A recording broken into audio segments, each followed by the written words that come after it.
everyone, Scott Hansen here from NFL Red Zone. I hope you're checking out 1 hour of 5 Yard Rush, one of the best podcasts on NFL football in the UK.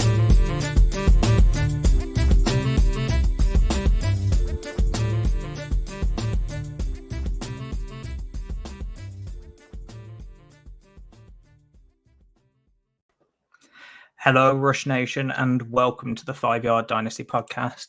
As usual, I am your host, Liam, or at the FSA Tweets on Twitter.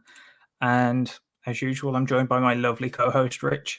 Rich at Dynasty Island on Twitter. How are you doing, bud? Very good, thank you. Obviously, roster cut down day today, so been slightly mental, although no massive shocks or surprises so far, I don't think.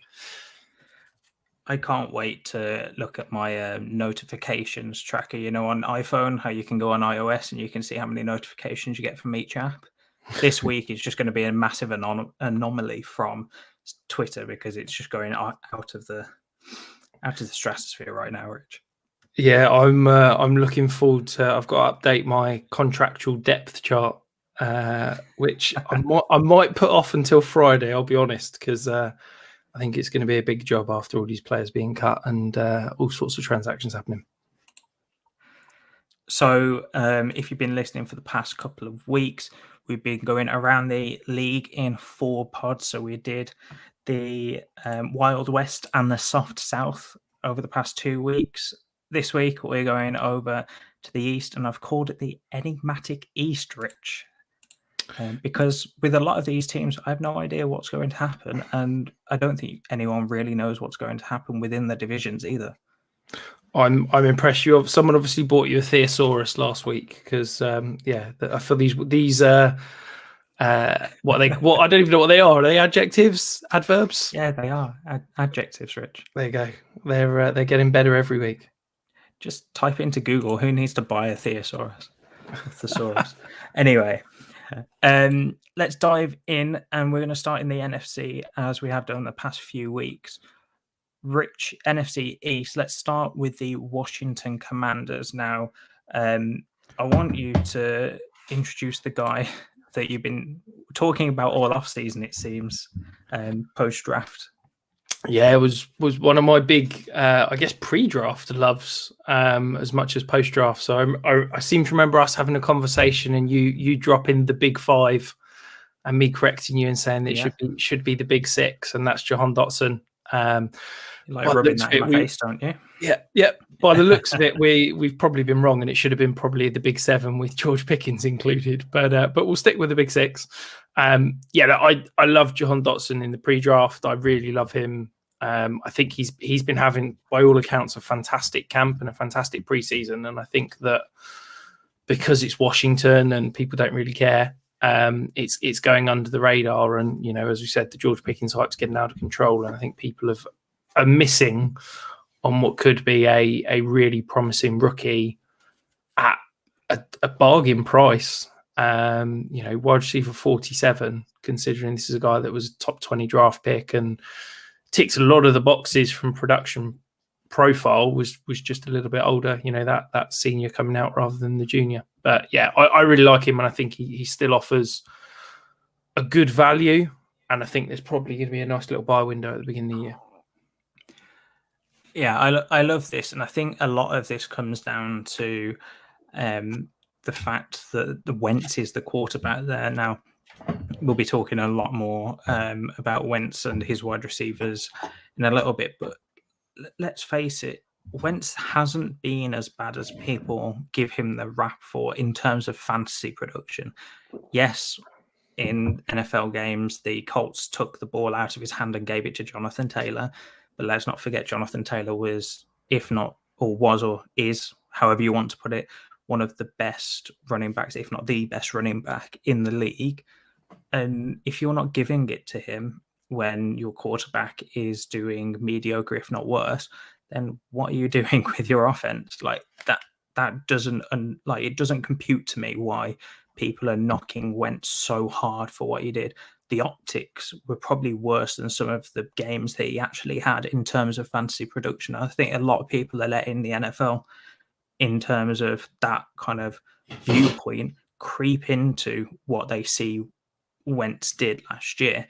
I mean, he kept Pittman, who everyone seems to love this year, as the wide receiver 17 in PPR. Why are the community stopping? It's Wentz. Let's kind of fade that entire offense because of him being the quarterback. Yet everyone seems to forget he was the quarterback for the wide receiver 17, who has now shot up because let's face it, the Colts have got a better quarterback there. But why are we not giving Wentz a little bit more credit in terms of what he's going to do this season? I do think that he has the upside to help two wide receivers get to top 24, top 36. I'd say top 36 at minimum in production this year. Do you agree with that, Rich? Yeah, absolutely. I think, if we're sitting here saying, look, Jahan Dotson's a top 48 receiver. Well, if he's a top 48 receiver as a rookie and his current price is wide receiver 47 in Dynasty, his value's only going one way, isn't it? It's not going to take much for Dotson's value to go up. And that's part of the reason that I'm in. I think he's a good player in a good prospect. And yes, the quarterback situation isn't incredible, but I'm not that concerned. There's an awful lot worse quarterback out there than Carson Wentz. And as I said, it's not going to take much to see a rise in Jahan Dotson's value. So yeah, I'm very happy buying at the wide receiver 48 price. What about yourself? Who's your player that we're picking? I'm going over to probably the other side of the offense, but staying at wide receiver. So Terry McLaurin, because I'm kind of expecting both of these guys to play on the outside. Now, I'm not going to repeat what I said for Wentz, but McLaurin has been a top. I think he was top 20 2 years ago in PPR. He was around the 25, 27 mark last year in PPR. Now, he's always hovered around that fringe wide receiver 2 number, top 24 wide receiver. But his price has never been that he's that kind of fringe. He's always been a lot higher.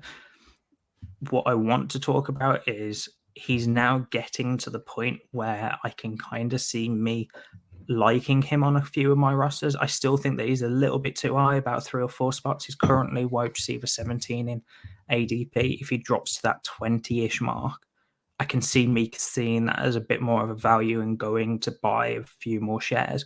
But right now, I think he's just signed a new contract. That's what a 2-year extension with a bit more on top that's not guaranteed, but there's basically 2 years where he's not going to get cut whatsoever after this year. So for me, that's a kind of contract that I want to kind of follow. And let's not beat around the bush. Wentz, as I said, wasn't as bad as people are giving him the credit for last year, but equally he's much better than all the other quarterbacks that McLaurin has played with. McLaurin has never played with one quarterback for the entire season. I mean, last season he had a lot of Tyler Heineke, but he didn't have him for the whole year. He had Ryan Fitzpatrick for at least the preseason.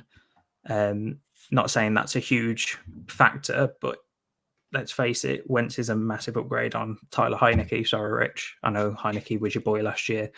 But yeah, I think that this is an upgrade that isn't being spoken about enough, but the price kind of reflects it right now. I think he's just kind of like that boring safe pick that has always been valued a little bit too high, that is now kind of seeing that seeing the value kind of rise to where his ADP is actually going.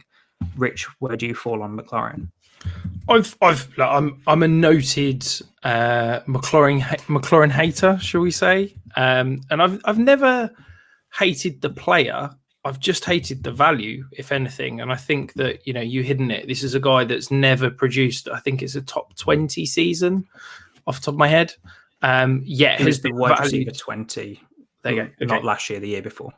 So that's his best season. Yet he's been valued as a top 14, 15 wide receiver for the past 2-3 years.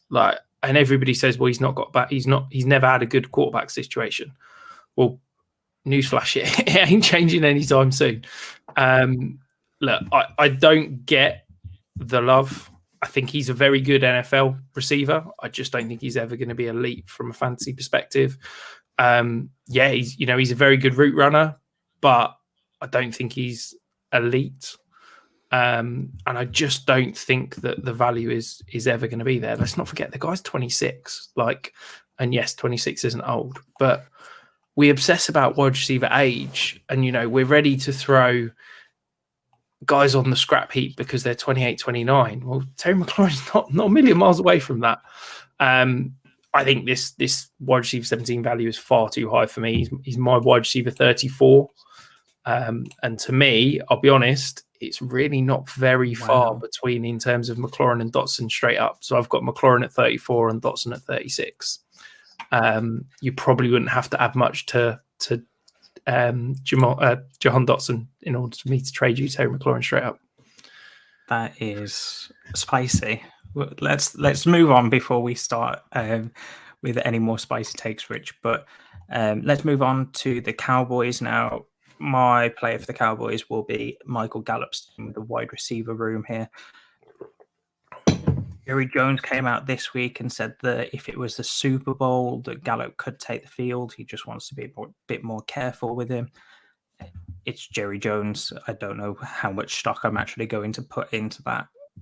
He seems to talk about anything and everything, and he made a glory hole comment in one of his pressers last week, just kind of shows what Jerry Jones's pressers are like.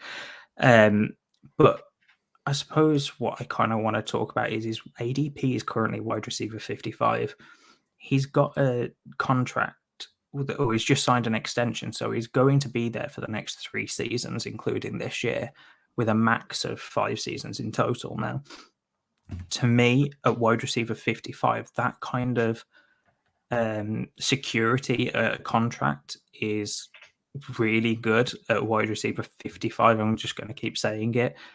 He's just real cheap. You could get him for like a second right now, and when he comes back and he's playing, then I can see his value increasing and his weekly upside being a top 24 wide receiver. We've seen that offense produce 1, if not 2 receivers each week in that top 24 range. I don't see why Gallup is being slept on. I do think that the price is starting to rise already, though. So if you're buying, now is the time. But if you wanted to buy a peak or his lowest, it was probably about 2 months ago. Rich, where do you fall on Gallup? And then we'll go straight into your next guy. Yeah, I think he's a screaming value. This is a guy that he's got his clear defined role. He's going to be the X in this offense. We've seen that he's going to get a decent target share. The one question I haven't seen if he's been put on the pup or what's happened in terms of him. I haven't seen any announcements today. So if he doesn't go on the pup, then I think that's a really interesting development, and it means he's probably going to play in the first 4 weeks. So yeah, that's even more of a reason to go out and buy. But as you said, it's getting tight now. I think as soon as he's on the field, people are going to realise how good he is and how much of a value he is. So yeah, if you're acting, you need to act fast because people are already looking to set those week 1 lineups, and at the moment he probably doesn't consider making his way in. So I think you can go and steal him pretty cheap until he actually is on the field. My guy, so it's Tony Pollard. I think we talk an awful lot about longevity and what we're doing with running backs and things like that, but bear in mind, Tony Pollard feels like he's been the heir apparent in Dallas forever, and it's another year where he's the heir apparent again, just as Zeke's probably coming to the end of his tenure with Dallas. Tony Pollard's a free agent, and I can't see him kind of re-signing in Dallas, quite frankly. So running back 31 in ADP, that feels about right, to be honest. I think he's a high ceiling upside play. This is the guy, his only ever performance where Zeke didn't see the field, he was the overall RB1 and scored, I think, 30-something points. This guy's ceiling, if Zeke gets a long-term injury, is absolutely sky high. But there is a significant risk that Zeke is probably going to, pound away and play every week, and we're not going to see anything. So I really like Pollard as that upside play. It's the type of running back that I love rostering. And I also think that he's got some sneaky upside of he's probably going to get an upgrade in terms of his overall situation next year as a free agent. My one concern is that Dallas offensive line is already starting to fall apart. We've seen the Tyron Smith injury. That was horrific. I'm not quite sure, they're threadbare now at left guard, left tackle.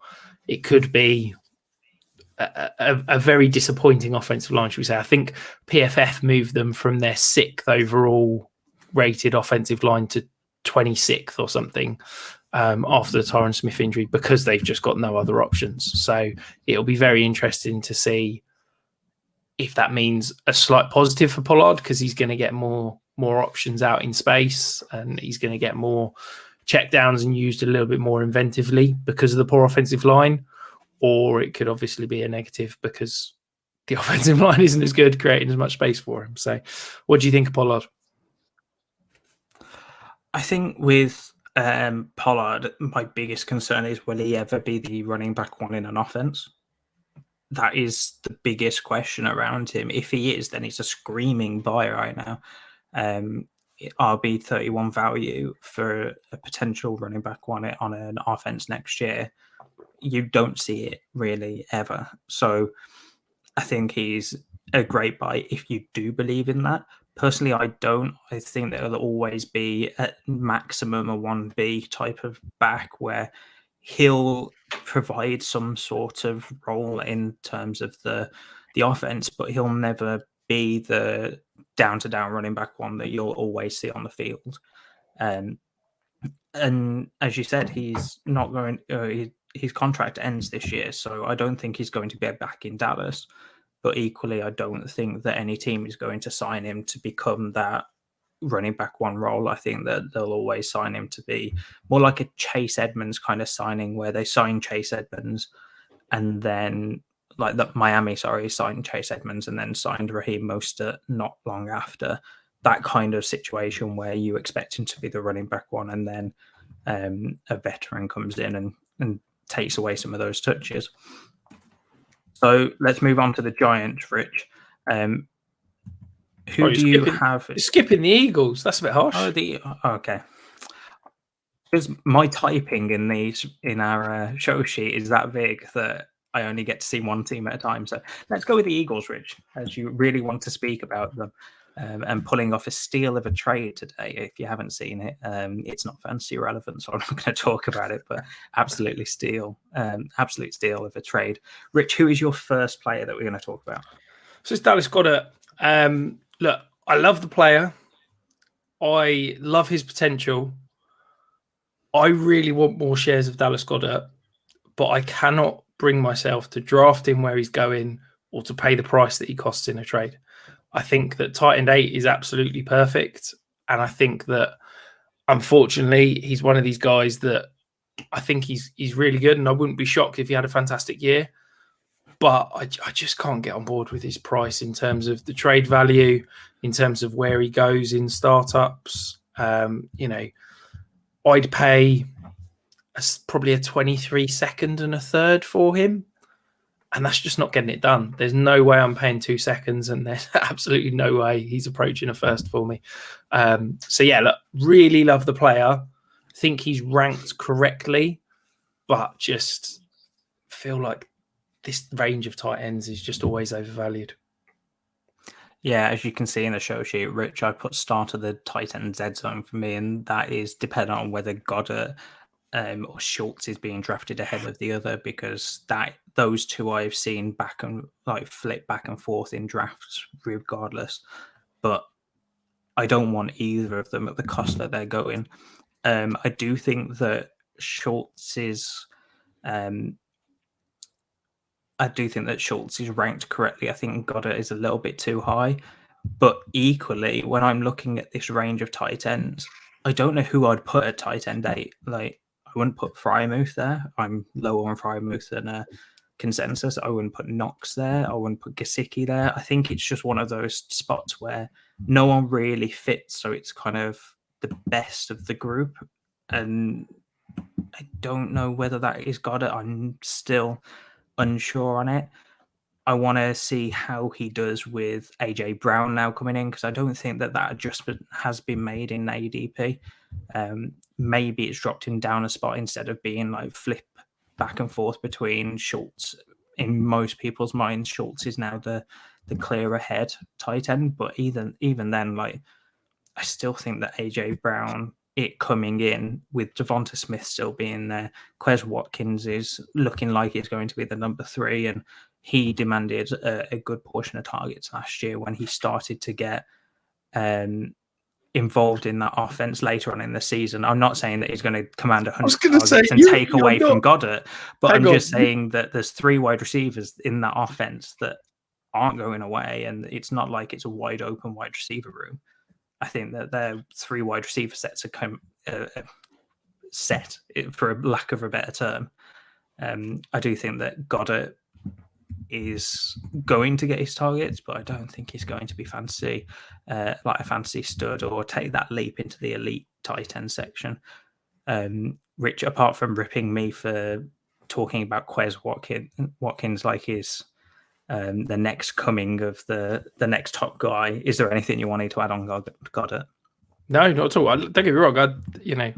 I think talking about Quez Watkins taking snaps or targets away from not necessarily taking targets away, but he's going to get his own. Look, I think the interesting thing is that Jalen Hurts didn't attack the middle of the field last year. Less than a quarter of his throws were in that 0 to 20 yard range. And I think that we're going to see a very different offense this year. They've brought in AJ Brown. That's where he's done the majority of his work. And I think that Dallas Goedert is going to be used as that field stretcher. And I'm very excited about that potential. But I just can't get on board with the price, quite frankly. Who's your guy, Liam? So I've gone with a person who's going to be throwing Dallas Goedert the ball, and that's Jalen Hurts, if you didn't know. And if you didn't know, then I don't know why you're listening to 5 Yard Dynasty. Maybe you're a new listener.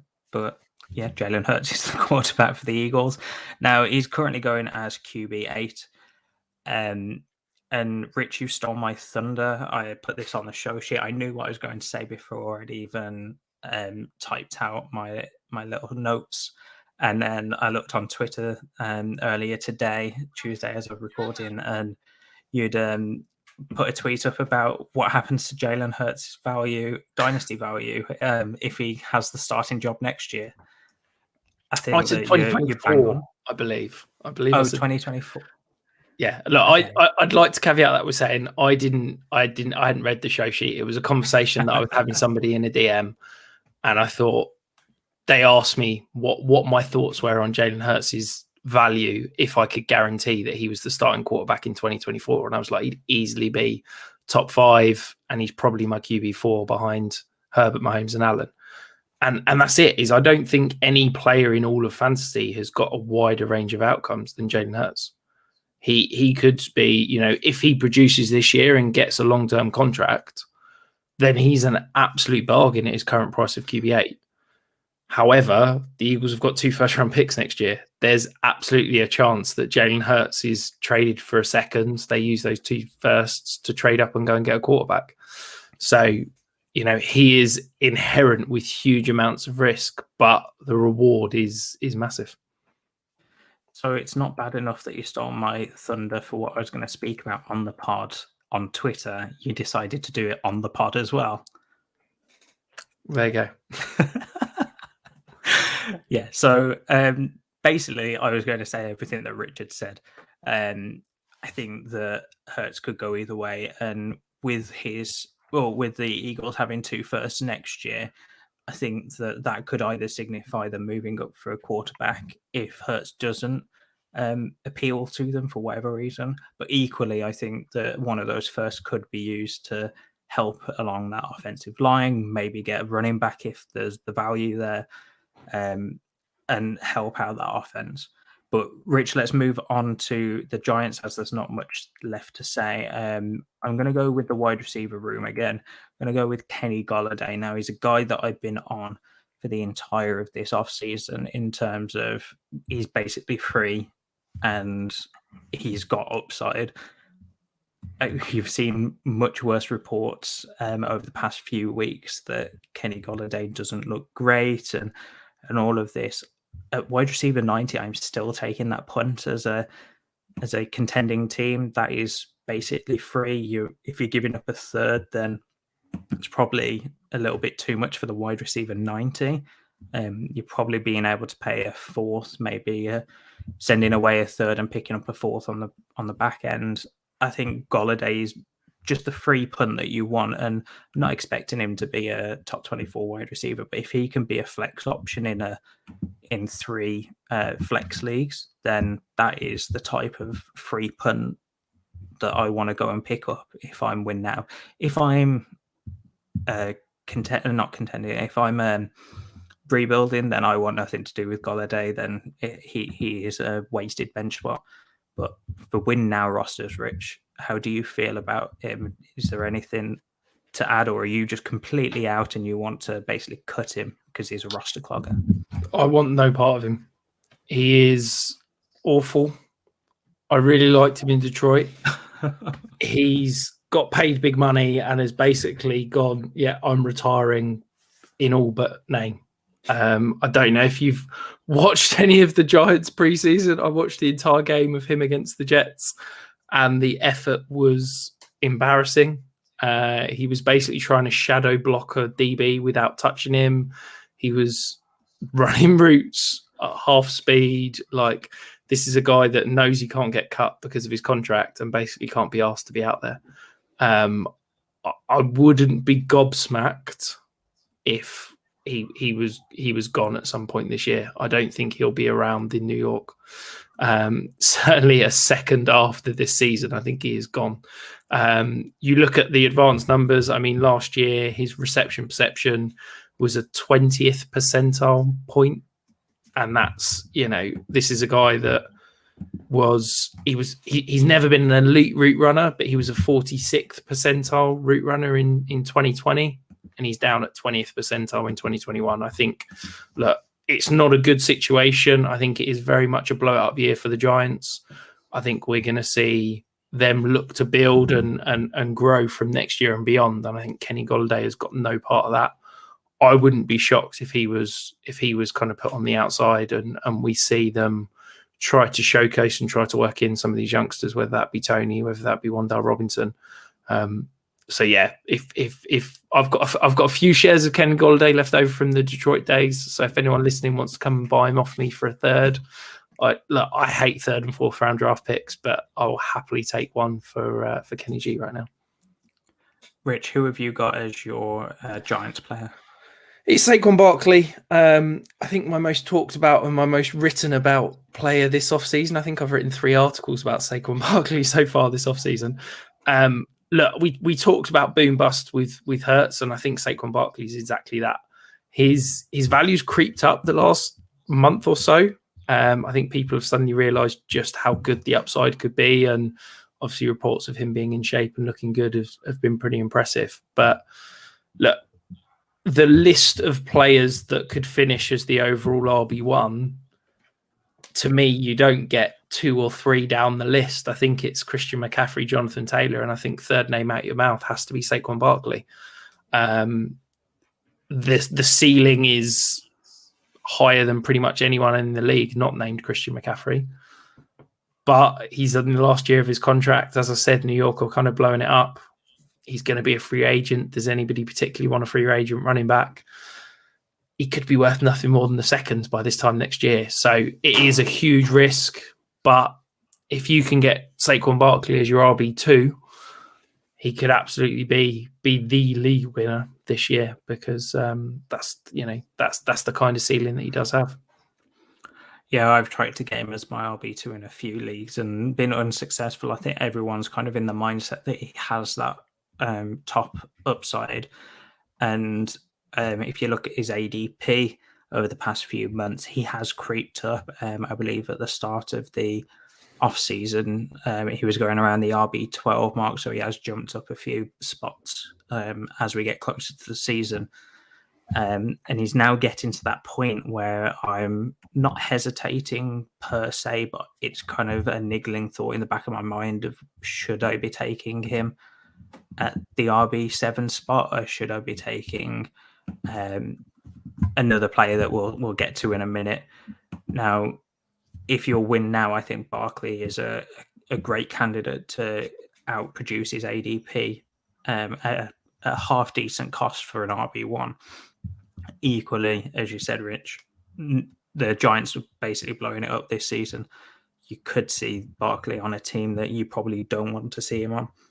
And you always have those question marks around those free agent running backs, what that offensive line is going to do and everything around that. So Barkley at RB7, I think, is about right in terms of his range of outcomes, but he definitely does have that elite upside. If he does become one of the best running backs again and shows that he's still got that after his injuries, I think you're running with an RB1 for the next 3 years, 2 to 3 years.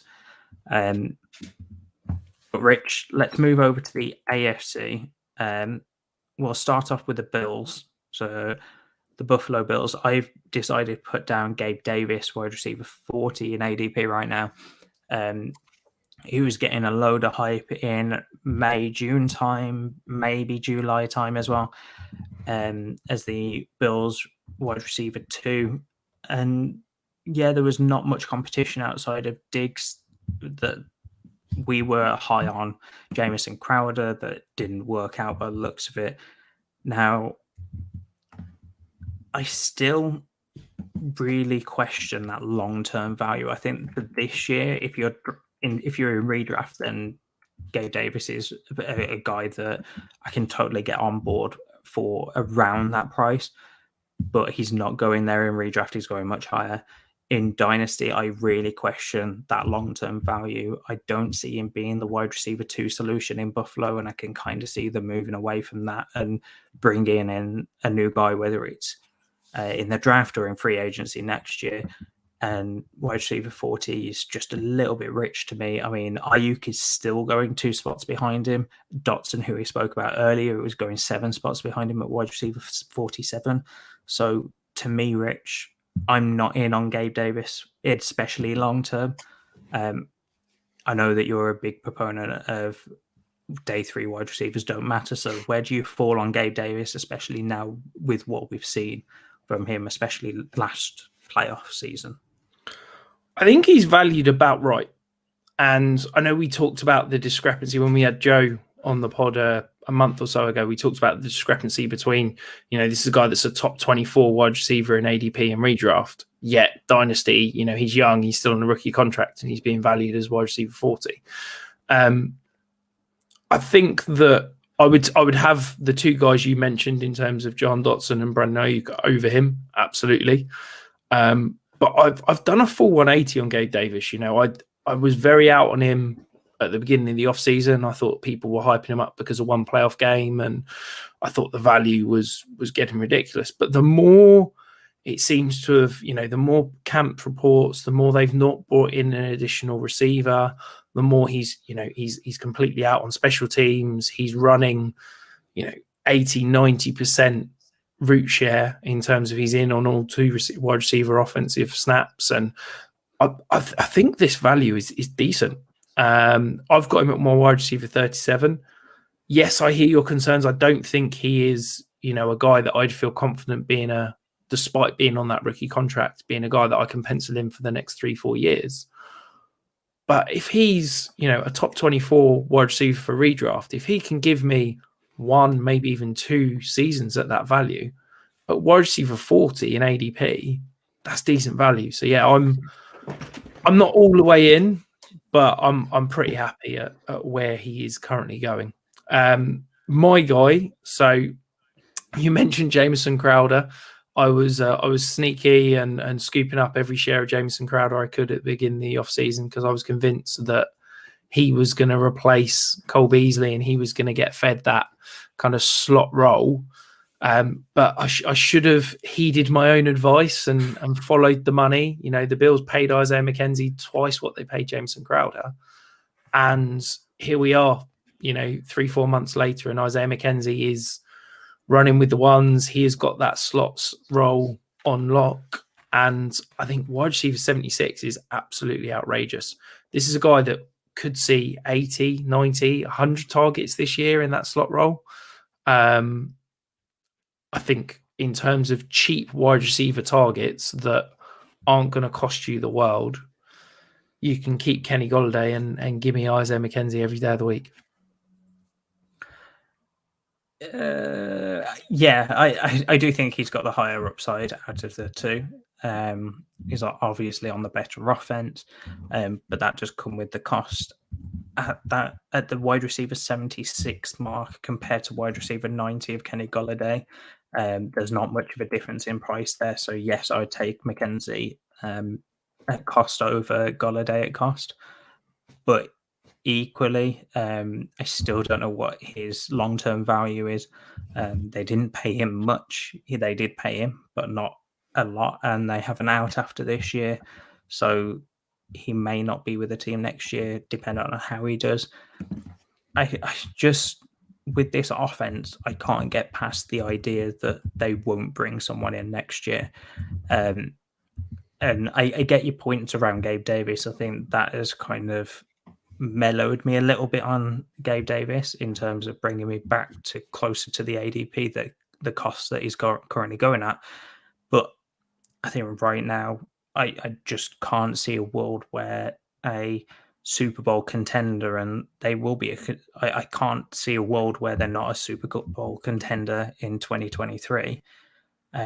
Don't bring in a top guy, whether it's in the draft or whatever it may be. I can't see them not bringing in a player if one of these two don't show up.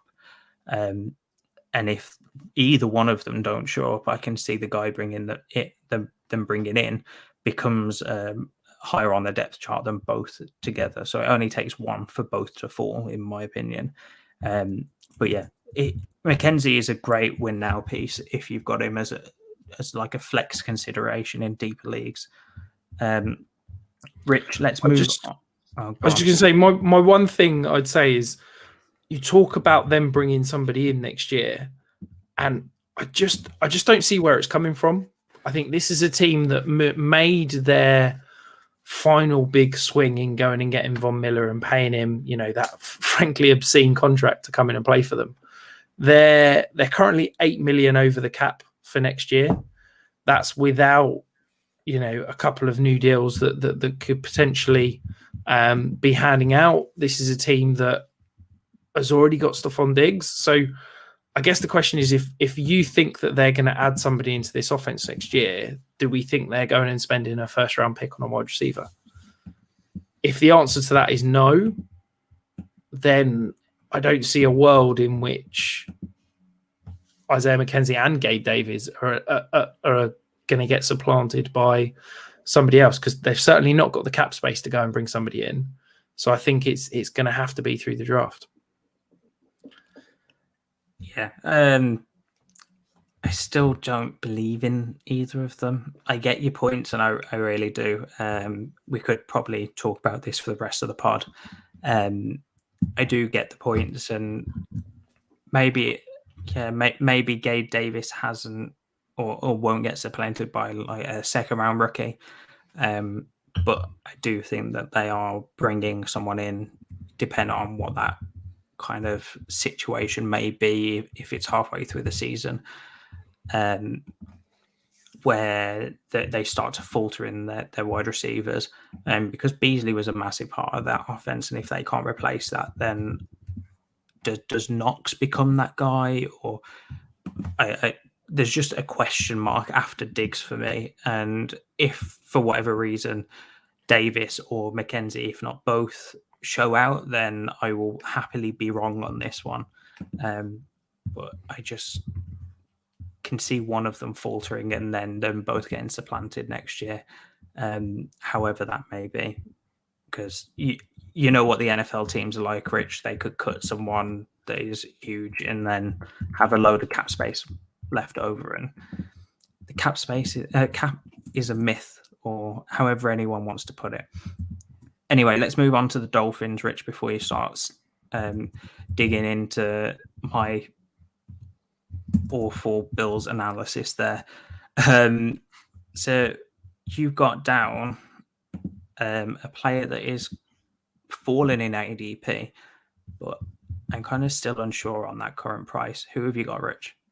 So my guy's Mike Gesicki. I'm fully out on Mike Gesicki. Okay, this is a guy that has basically been buoyed in terms of his production because of the way he's been used. And he's been almost exclusively used as a big slot receiver. And now we see him where he's now going to be used as a traditional tight end. And that just means I don't think he's a very good blocker. And I don't think he's a good enough talent. Yes, whilst he's an elite athlete, I don't think he's a good enough talent to be used in that way. In 2021, he was used as an inline tight end on less than 12% of the snaps. So far this preseason, he's been used 55% of the snaps as an inline tight end. I think that people that have taken him as the tight end 13 are basically just looking at last year's results and haven't put 2 and 2 together. And I think that this offense is going to run through Jalen Waddle and Tyreek Hill. And I think that Mike Gesicki is now in a new role and he's probably not going to be long for Miami. They've talked about potentially trying to trade him. I think that he's going to be in a new home next year.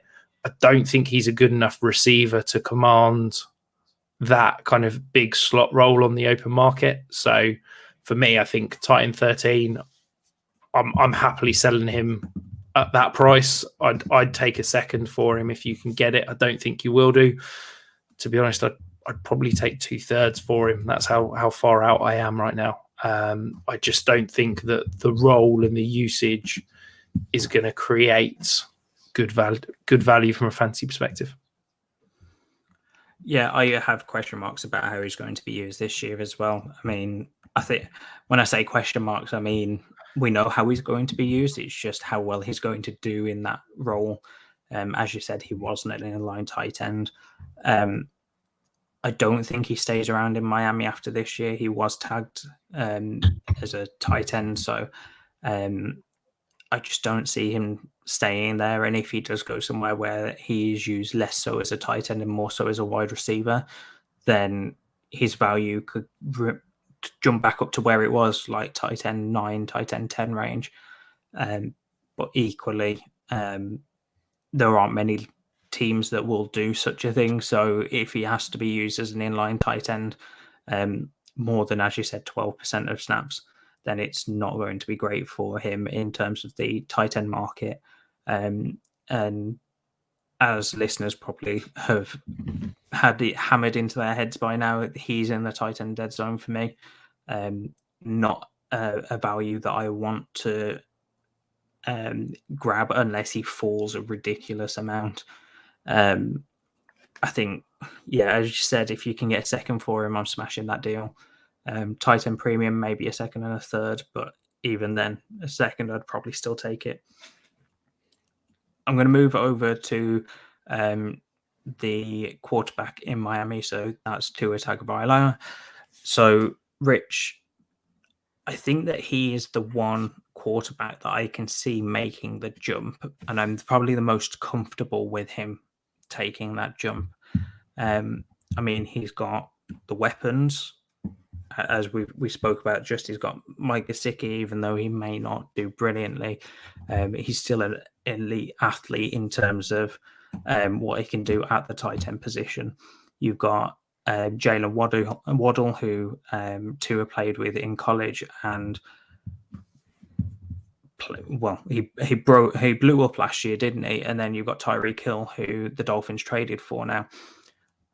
I think that the scheme will help him in terms of his decision making, because we saw that that was a little bit of an issue last year. I think QB 15, where he's currently going, is about right.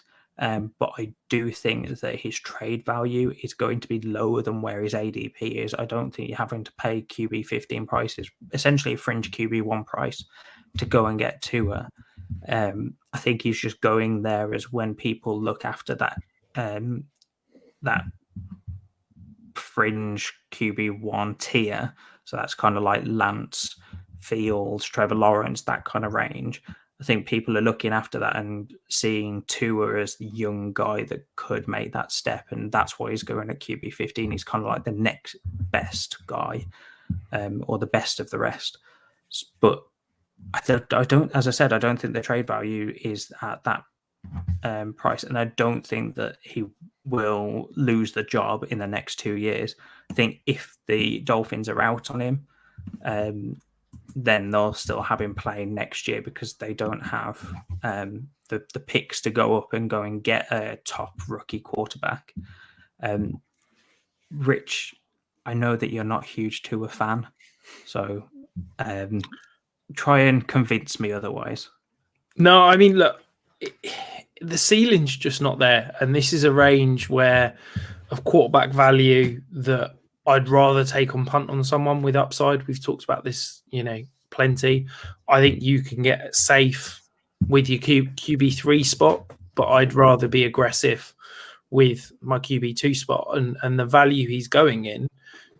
Give me Jameis Winston, give me, to be honest, Zach Wilson over Tua, because I think that the ceiling is far greater. If Tua was going 5, 6, 7 quarterbacks later in the, Baker Mayfield range, even like a Kenny Pickett range, then yeah, I'd feel much happier with rostering him. But I just think where he's going from a value perspective, the ceiling's not there.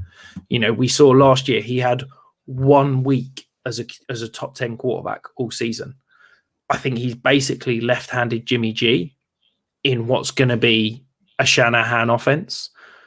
Jimmy G last year with 3 elite weapons, if you're counting Ayuk, Kittle, and Deebo Samuel, he had 2 weeks inside the top 10. One was he had finished QB5 in week 8 and QB7 in week 9. Like, the elite upside just isn't there for me, and that's how I feel about Tua. I think he's probably going to be 2 years. He's probably going to be a safe, solid starter, but that's just not what I want in Superflex leagues. I'd much rather pump for the upside because I think I can get, decent, safe production at my quarterback spot much later. Yeah, I get that, and we've spoken about this before on the pod, going back months now. Of if you go for a safe QB2, then you're looking for a QB3 with upside, and vice versa. I mean, as you said, you're more of a QB2 with upside and safer QB3. But if you are looking for a safer QB2, I don't think you can get worse than Tua right now. I mean, you could look at Mac Jones and say he's really safe, but I don't think Mac Jones has the same type of upside. I'm not saying that Tua has elite potential. I'm just saying that I think he could be a fringe QB1, someone like a Kirk Cousins, Ryan Tannehill type of. I've just looked at ADP. Okay, so he is going ahead of Tom Brady. Why? In what world would you rather have Tua over Tom Brady for this year? And yes, Tua's got the potential. In Dynasty. Yeah, but in what world? Tua could be a starter next year. Tom Brady could be a starter next year. We don't know. How can you value Tua over Tom Brady when one's probably going to finish as a top 10 quarterback and one might get into the top 20? He's going ahead of Kirk Cousins and Derek Carr. Like you've just said, safe quarterbacks. I know that Derek Carr is going to be a starting quarterback in the NFL in 2 years' time. It might not be with the Raiders, but he is going to be a starting quarterback in the NFL in 2 years' time. I know that with Kirk Cousins. I don't know that with Tua. And the elite upside isn't there for me to take them over him, to take him over them. He's not an upside play. He's not got that elite ceiling. He's not got that rushing upside. yet he's being priced in a range where you're basically paying a premium for someone safe, but there's safer options just because he's young. But there's no guarantee he's going to be a quarterback in 2 years' time. I just think that for me, the price is ridiculous. That's why I said I don't think the trade value price is the same as the ADP, because I agree with you that I'd rather some of those guys over him. And in drafts, that's probably where people are thinking is, oh, he's young. That's the type of guy that I want. But equally, I don't think that if you're trying to trade for Carr and you're trying to trade for Tua, I think Tua is going to be cheaper and not just by like a random third throw in. I think he's going to be a good chunk cheaper. Same with Cousins. I don't think that you're having to pay as much for Tua as you are for Cousins right now, just in trade value. So I get the points that you're making. And yes, I'd rather have Kirk Cousins and Carr over him.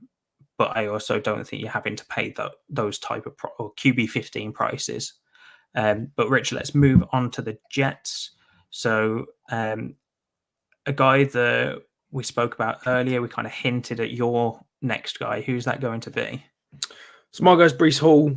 I've been all in on Breece Hall all off season. The price recently has fallen quite significantly, and I think this is where I guess highlights Twitter and perhaps box score Twitter comes back to bite people, because if you watch 2 or 3 plays of Breece Hall in the offseason, he looks pretty poor. If you look at his box scores, I think he's averaging like 2 yards a carry so far in the offseason. He doesn't look great. But if I was to tell you that at no point did the Jets have their starting offensive line together for a preseason game, if I was to tell you that the Jets offensive line haven't really practiced together for the first, basically all off season, there's reasons why he doesn't look great. He's never going to be a guy that's going to sit there and have an elite kind of highlight reel in preseason, because he's just not that type of player. He's not a guy that's going to catch the ball in space, make 3 guys miss and take it to the house. That's not him. But I still believe in the talent. I think he is an absolutely elite prospect. I think this offense showed last year that it is very inventive in the run game. And I think we're going to see him be utilized in interesting ways. And I think that their run scheme, specifically off the back of that outside zone, is one of the most inventive in the NFL. And I think that he is going to absolutely feast. Now, do I think that RB10 is a value? Absolutely. I think he's my RB4 at the moment.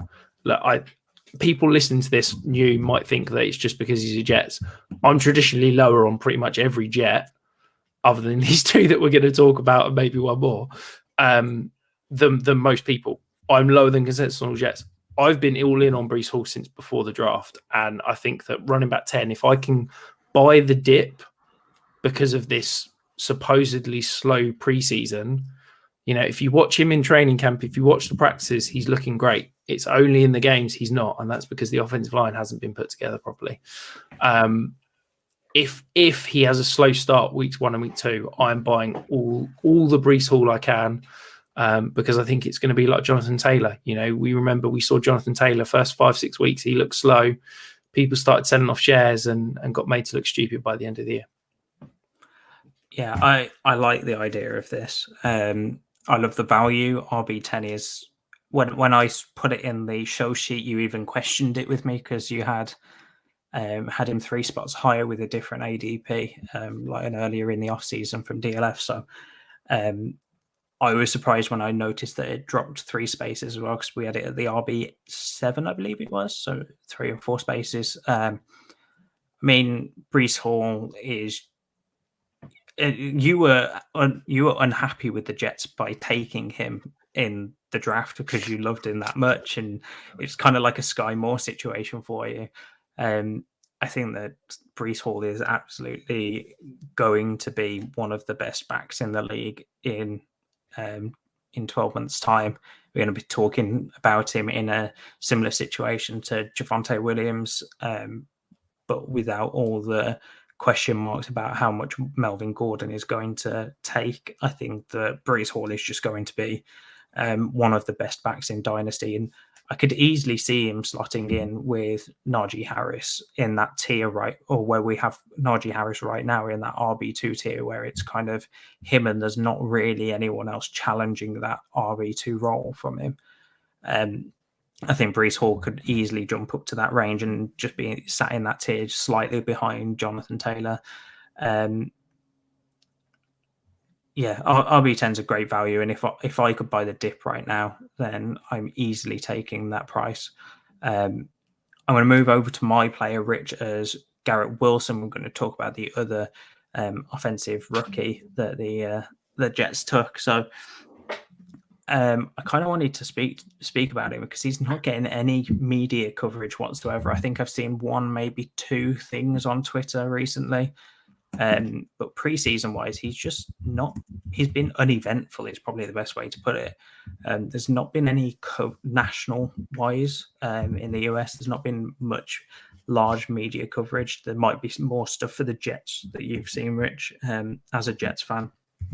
But when you look at the whole league, there's not much coming out there. That might be a lack of highlights and that. But I think the biggest thing for me is this year, I don't think that Garrett Wilson is going to be that type of guy that's going to come in and become like a Justin Jefferson, Jamar Chase. I know they're high ceilings, but carry dynasty value over into the next year, like a CD Lamb maybe.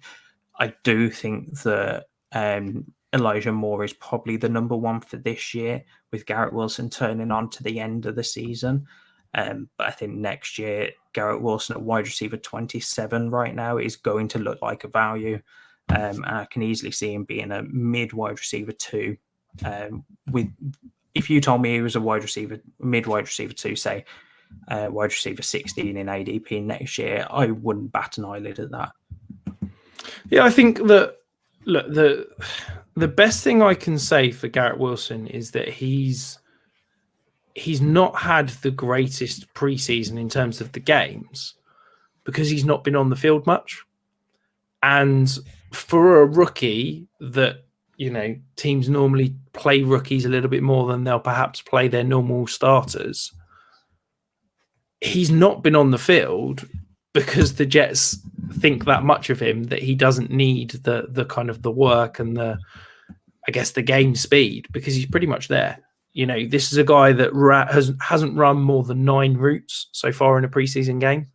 I still think he's an elite talent. I agree with you that I think he's probably the wide receiver 2 in terms of target volume for the Jets this year. I do think that in terms of role, I think we're going to see him as a more traditional outside receiver. And I'm really excited about him beyond this year. And yes, I think the biggest question mark around him is what the hell's happening at quarterback. And to be honest, that's the question for everything Jets related is Zach Wilson the answer? If he's not, then probably all the Jets dynasty pieces are overvalued, because we're going to be going back to square one next year looking for a quarterback. But I think that his kind of under the radar, not news headline grabbing preseason, to me isn't a cause for concern, because I think that he's still a great prospect. He's still, he's getting yards per route run in the preseason. He's at 2.3 targets per route. He's over 30%. Like, the underlying numbers are there. The production's there. And I've not heard bad things, which in preseason with rookies is basically all I'm looking for is, are you getting slated? If not, I'm happy. So let's move on to the last team that we're going to talk about on this pod, Rich, and that's the Patriots. I'm going to stick with me this time, and I'm going to go with Damian Harris. He's currently going as the RB 34, which I thought was a little bit high for me, or about right, maybe 1 or 2 spots high. And then I saw that Ramondre Stevenson is going 5 spots ahead of him at RB 29. To me, the one I want to own out of those two is Damian Harris. Stevenson coming off a good rookie year in that type of offense. We know what that New England backfield is like, where you don't really know who's going to be the lead back every week or on any given week. So I can understand the cheapness, I suppose, of Damian Harris, but I think that he's going to go away from New England and have a much better career than what he's already had, and that's saying something. RB34, he's currently going behind Tony Pollard, who we spoke about earlier, and I'd much rather Harris at this point. I do think that the trade value doesn't match ADP, and you're probably having to pay a little bit more than RB34 type of prices. Where do you fall down on Damian Harris, Rich? I think that he's an average, dare I say it, volume-based RB2. I think that he's buoyed by the volume he gets. I don't think he's a very good running back. And I think that for me, quite frankly, I would have Ramondre Stevenson over him every day of the week. It's funny you saying about the ranks. So I've got Damian Harris at running back 40, and I've got Ramondre Stevenson at running back 26. I think that, to me, Ramondre Stevenson is a more talented player. I think he's more versatile. I think we're going to see this year that Stevenson's going to get utilised in the passing game, whereas I think that Damian Harris is basically relying on first and second down carries and goal line work. And that's not any player that I ever want to roster at cost. So, yeah, if I can sell him at those running back 34 prices, by all means, because where you saying that you're hopeful about him getting a good spot next year in free agency, I'm really not. I think that ploddy ham and egger type running back just never gets a good role in free agency, because I think you can replace Damian Harris with a 4th, 5th round pick in the draft. I don't see that he has got any elite talent. I don't think that he is great at any one thing. And I think that the Patriots are starting to realise that. Plus, you tie in with the fact that I want very little to do with a Patriots offense that's spearheaded by old pencil behind the ear and Joe Judge. Look, it's at cost. I want nothing to do with Damian Harris. Rich, who have you got as the final player for this pod? So my player is Tyquan Thornton, which you may think is slightly strange one, considering he's just broken his collarbone and had surgery. But I'm buying very on brand for you. Banging about Thornton a little bit more. Exactly, but also I'm buying the injury dip. Like, I really liked him in the pre-draft process. I was higher on him than most in terms of rookie ranks. But the guy was having a great camp. All reports are that he was going to force Nelson Aguilar to be cut, and he was the best receiver in the Patriots offense. And I think that the hate went far too far on him. You tie in the fact that he's now broken his collarbone and he's going to be sat on the sidelines for 6 to 8 weeks. I think people are going to forget about him, and I think you can probably go and buy him for maybe a 3rd or 4th round pick. Maybe you can trade Kenny Golladay for him straight up. Look, I think, I'm really happy buying the injury dip, because I think this time, we've just started the September ADP for DLF. I think he's probably going to be ranked in the wide receiver 90 range, something like that, because I think he's definitely going to be a faller in ADP over the next month. I love it. Yeah, I don't have anything to add. I think he's a cheap NFL second rounder that, he's going to fall in value. He's currently going wide receiver 74, and as you said, I can't see a world where he doesn't drop in ADP. If you're going to take there is a dip here. Yeah, and if you're going to take a punt on a wide receiver, why not make it a wide receiver that's fast and has got big play potential? And if he can carve out enough volume, is going to be fantasy relevant. He's always going to have a role on an NFL team because he's fast and he can stretch your defense. So if he can carve out the volume, he's got the potential to be a really interesting dynasty asset. So that is it for the Enigmatic East, as I've managed to call it, and basically give myself a tongue twister for the entire episode, and every time I want to try and say it. The Dynasty tip this week, Rich, I'm going to go with probably one that I like to try and keep to as much as I can, especially at this time of the year, and it's be the first to rebuild. And it's basically what it says on the tin. Always try and be the first to rebuild or announce that you're rebuilding. Try and send those offers out, because when you're competing with 3 or 4 other rebuilding rosters in week 4, when people know that they're not going for the playoffs, your chances of getting those first, especially with this type of 2023 class where it's been hyped to oblivion, then you're going to struggle to rebuild and get the same value you can probably get right now with those firsts. Rich, is there anything you want to add with be first to rebuild? No, you summed it up perfectly. So that is all we have on the show sheet, guys. So that's all we have for you. We'll be back next week at 8 p.m. UK time as usual on a Tuesday, and that'll be over on Twitter at 5 Yard Rush, or you can find the audio pod out later in the week. But until then, stay safe, Rush Nation, and remember, be the first to rebuild. Bye, guys.